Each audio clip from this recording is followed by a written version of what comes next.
How to use secure message center on Cheese Bank app.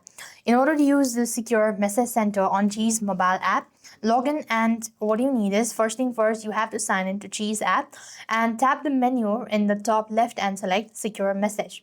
Then inside the center, you just want to click new message, choose a topic, and specify the account the message related to, and you can read, reply to, and send message securely, which is safer than standard email.